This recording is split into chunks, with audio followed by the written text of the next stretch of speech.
What's up and good day mga boss? Welcome back dito sa aming shop, Aiming Ace Airsoft. Date today is December 23, 2025. So meron tayo bali 9 units to na for shipping. First unit is EMG John Wick 3 na Island Barrel kay Boss Franzel of Nueva Ecija. So ito yung unit ni Bossing. John Wick 3 na Island Barrel. So yung Island Barrel version is ito yung, ayan. So naka-Island Barrel siya dyan. Ganyan yung design. So improved accuracy ito kasi hindi kakalog yung barrel nyo sideways. Fiber optic na rin yung front sight. Then licensed nga pala to. So license markings siya. Then ito yung kabilang side. Ayan. So napakaganda ng markings ng Combat Master. Tapos may kasama nga pala siyang ayan. So license card niya. So card talaga yan guys. Ayan, card. Then ito yung kabilang side. So tatry natin tong unit ni Bossy. John Wick 3 na Island Barrel.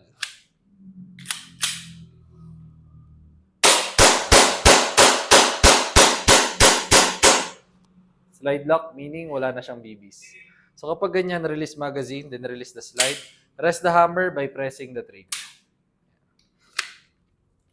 Tapos, next unit naman is WE Glock 35 kay Boss Arsenio of Pampanga. So ito naman yung unit ni Bossing. WE Glock 35. Glock 35 is yung mas mahabang version na meron siyang full auto. So semi-auto pag nakataas, kapag nakababa, full auto. Ayan. Then kabilang side ito.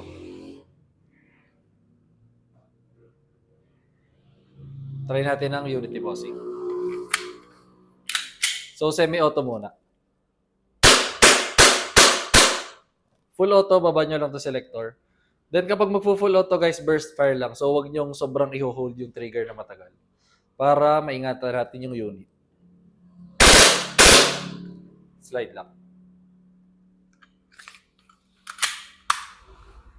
Tapos, next unit naman is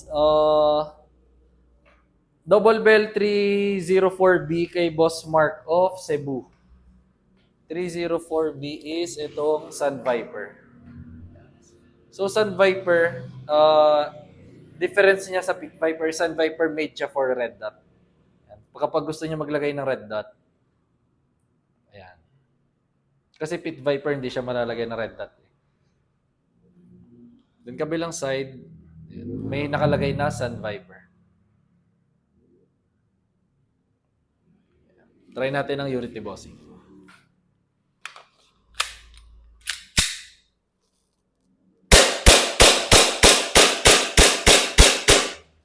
Slide lang. Next unit naman is Double Bell 721 tsaka Double Bell 728 kay Boss Lydia of Davao del Norte. So, dito muna tayo sa 721. Double Bell 721 is yun yung Glock 17. So, Glock 17, metal yung slide, then polymer yung lower frame. Ayan. Then ito yung kabilang side. Try natin ang unit.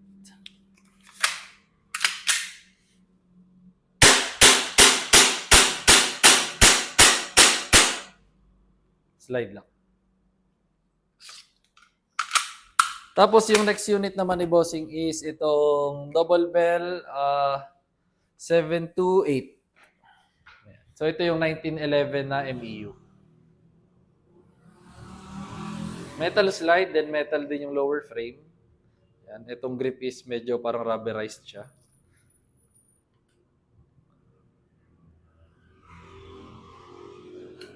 Try natin.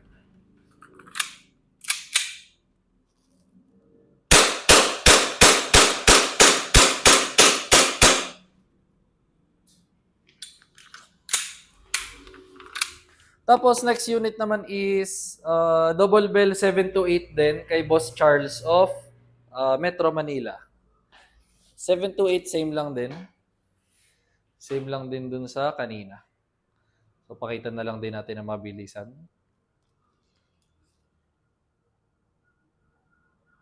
Try natin.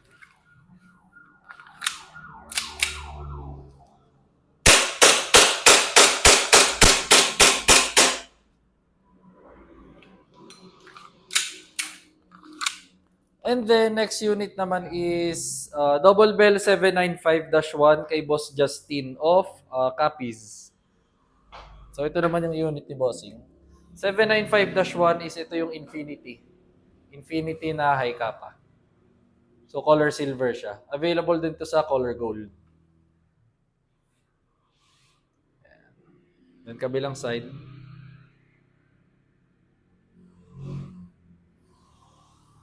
So, try natin.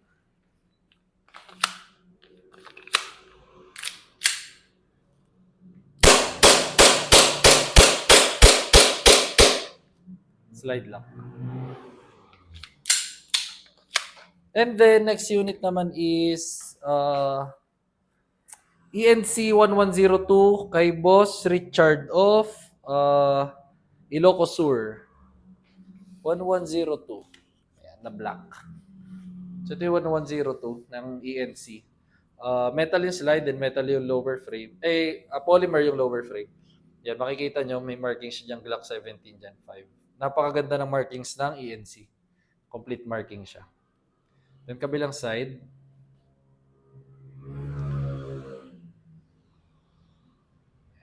Try natin.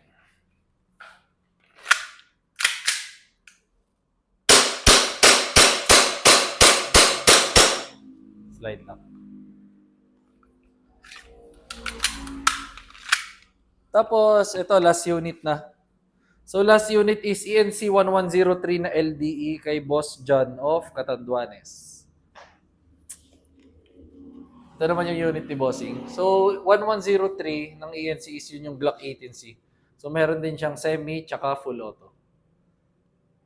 LDE yun yung ibig sabihin ng two-tone. So, color black and tan siya. Kabilang side. So, try muna natin ang semi-auto.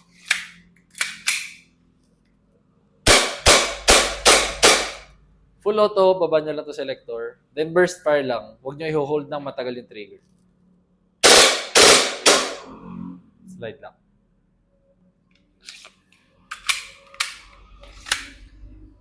So, yun lang mga bossing. Process na rin namin itong shipping nyo. At kung may inquiries kayo, message lang kayo sa aming page. Aiming Ace by CJO. Thank you.